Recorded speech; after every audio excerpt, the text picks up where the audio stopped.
नमस्कार, मैं जीवन Kumar Shah, assistant professor, degree college Jagannathpur, Kolhan university Chaibasa, department of history. आज मैं सेमेस्टर 5 के स्टूडेंट को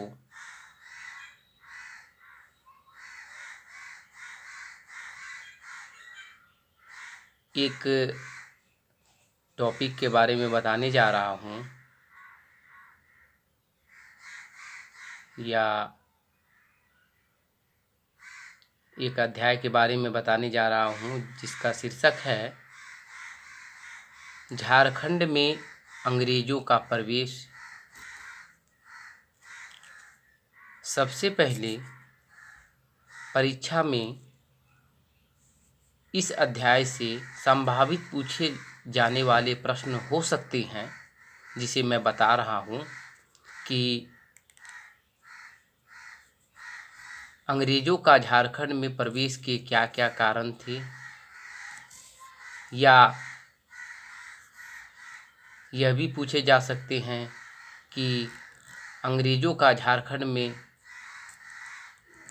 प्रवेश कब हुआ और इसके क्या परिणाम हुए, ये भी पूछे जा सकते हैं, या अंग्रेजों का भारत में प्रवेश पर एक संक्षिप्त टिप्पणी लिखे।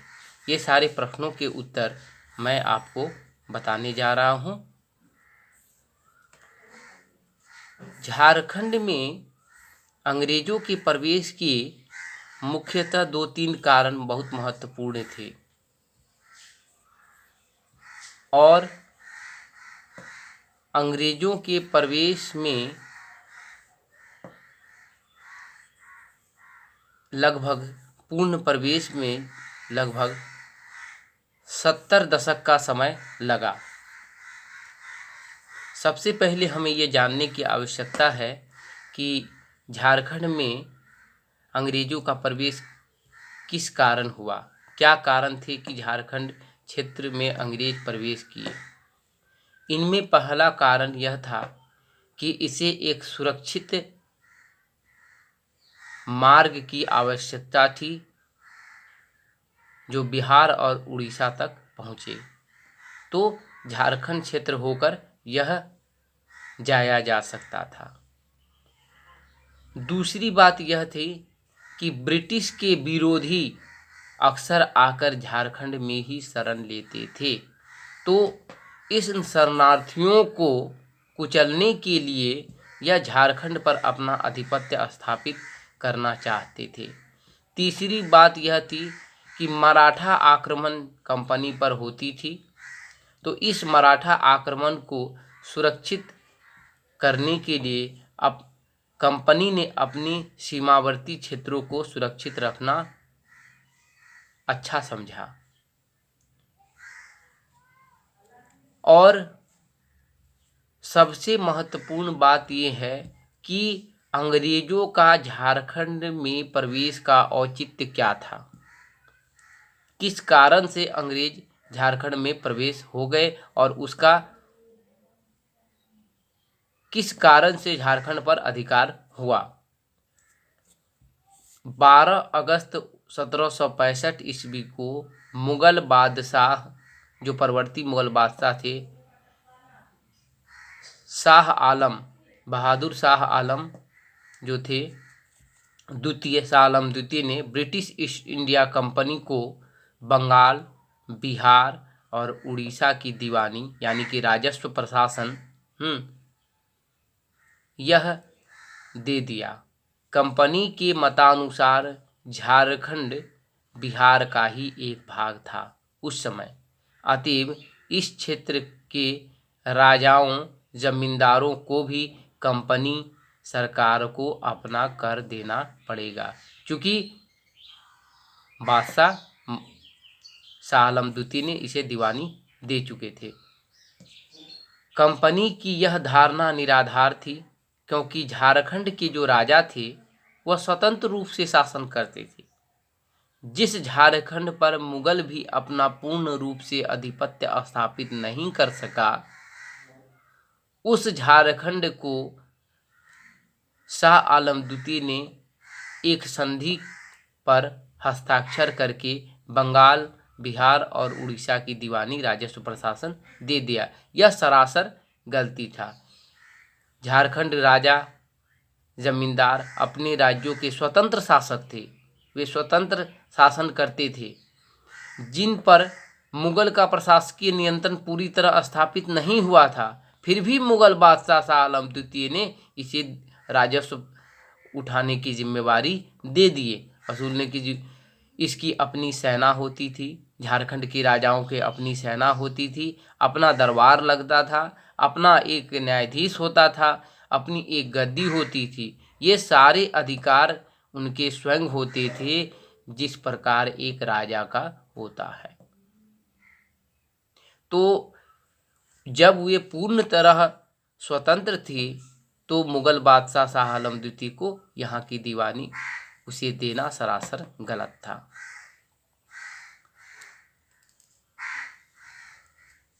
लेकिन मुगल बादशाह इससे आवश्यक नहीं समझते। ये कभी कभी मुगल बादशाह के बाद में बंगाल के नवाबों का नाम मात्र कर देकर अपने को स्वतंत्र कर लेते थे। ये झारखंड के जितने भी क्षेत्रीय शासक थे, वह भी तब जब उन पर पूरा सैनिक दबाव डाला जाता था। इस तरह झारखंड की स्थिति बिहार बंगाल से, जिन पर मुगलों का नियंत्रण प्रशासन सर्वथा भिन्न थी, अतएव बंगाल और उड़ीसा की दीवानी के रूप में झारखंड ने वसूलने का दावा कानूनी दृष्टि से इसे अवैध घोषित होता है। लेकिन फिर भी ये चूँकि एक समय में मुगल बादशाह लगभग पूरे भारत का बादशाहत थी उसके पास, इस नाते से उसे यह शाह आलम द्वितीय ने इसे यह संधि के तहत दे दिया गया।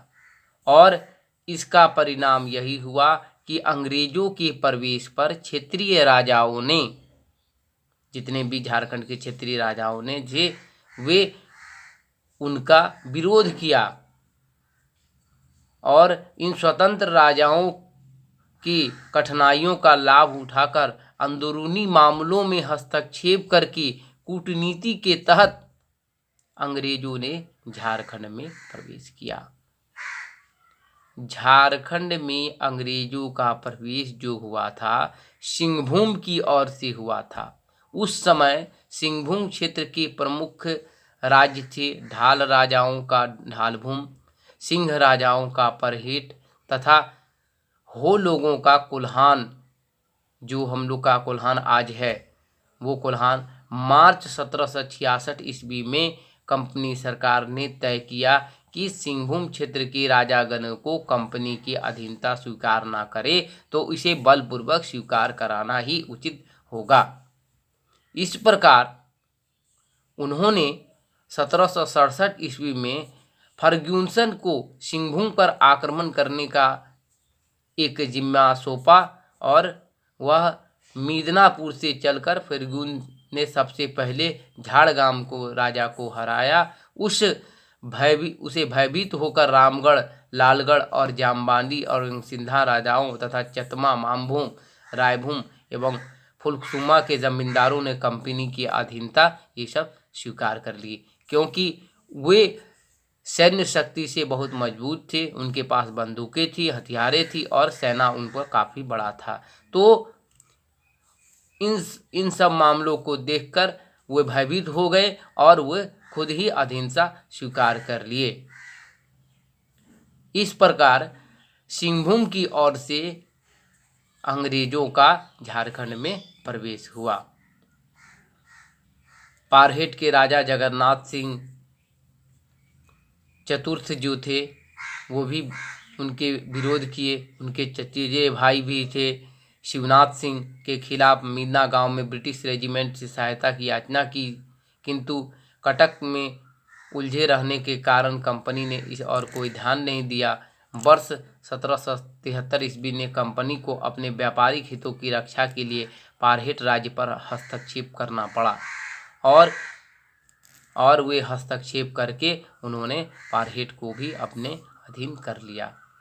इस प्रकार एक तरफ तो उसे सुगम रास्ते मिल गए, दूसरी ओर कंपनी के दीवानी प्राप्त होने के बाद स्व अधिकार वो समझने लगे, और तीसरी बात मराठा आक्रमणों के सीमावर्ती क्षेत्रों से उनका छुटकारा हो गया। इस प्रकार हमने देखा कि सिंहभूम की ओर से झारखंड में अंग्रेजों का प्रवेश किन किन कारणों से हुआ और किस प्रकार वे कूटनीतिक और क्षेत्रीय राजाओं के कठिनाइयों पर हस्तक्षेप करके एक दूसरे से लड़ा करके या भय उत्पन्न करके या उस पर सैनिक कार्रवाई कर करके झारखंड में प्रवेश किया, और ये झारखंड को अंग्रेजों ने अपने अधीन किया। हालांकि बाद के 70 दशकों में अनेक आंदोलन हुए, कृषक विद्रोह हुआ, और जिसमें सबसे कड़ा विद्रोह था 1855 का विद्रोह, जो अंग्रेजों को भगाने का एक बहुत बड़ा क्रांति के रूप में उभरा था। बिरसा मुंडा ने भी इस क्षेत्र को आज़ाद कराना चाहा था। तो ये बात की बात है। तो आपने समझा कि किस प्रकार अंग्रेजों ने झारखंड में अपनी कूटनीतिज्ञ और शाह आलम द्वितीय की दीवानी प्राप्त करके यह अंग्रेज भारत के जो ब्रिटिश सरकार थे या कंपनी जो थी, कंपनी शासन थी, वह झारखंड में प्रवेश किस प्रकार कर ली।